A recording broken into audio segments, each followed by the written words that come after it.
Para kuli dari Pasuruan tidak pernah membayangkan bahwa lembur mereka pada Minggu malam, 29 Agustus 1909, akan berubah menjadi mimpi buruk.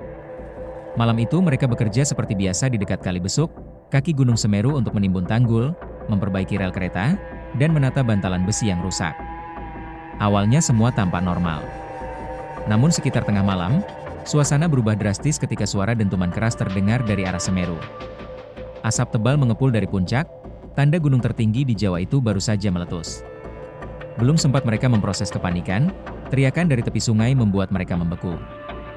Dari arah hulu, massa air gelap melaju dengan kecepatan luar biasa.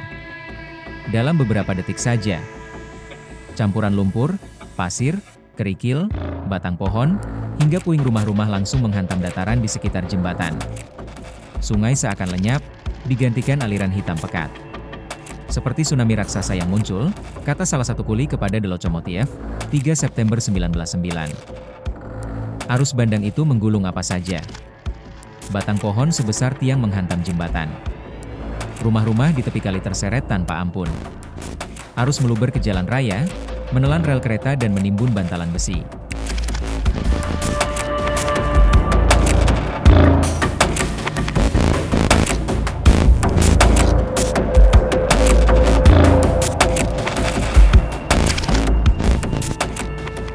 Sekitar 30 pekerja yang berada di lokasi hanya menemukan satu titik daratan kecil yang tidak diterjang air.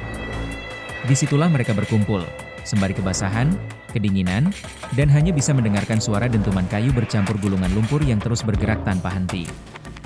Malam itu terasa seperti tidak pernah berakhir. Itu jadi malam paling menakutkan, ujar seorang kuli selamat. Ketika pagi tiba pada Senin, air mulai surut. Para pekerja bangkit dan baru menyadari skala bencana sebenarnya. Seluruh bangunan hilang, rel rusak parah, dan jasad warga ditemukan bergelimpangan di area yang sebelumnya merupakan permukiman.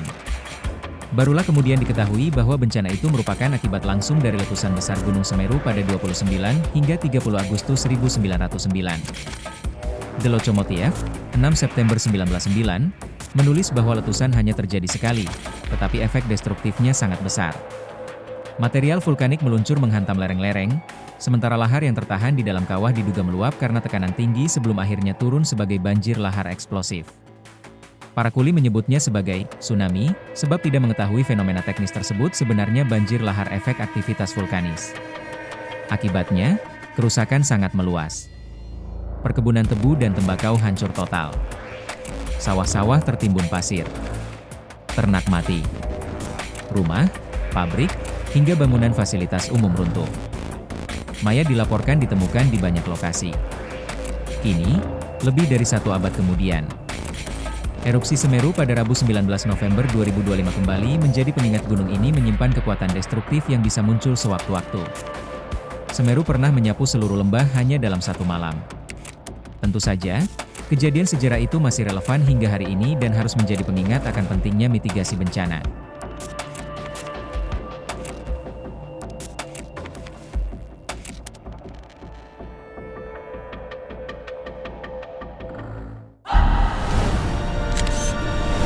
Tribun X menghadirkan lokal menjadi Indonesia.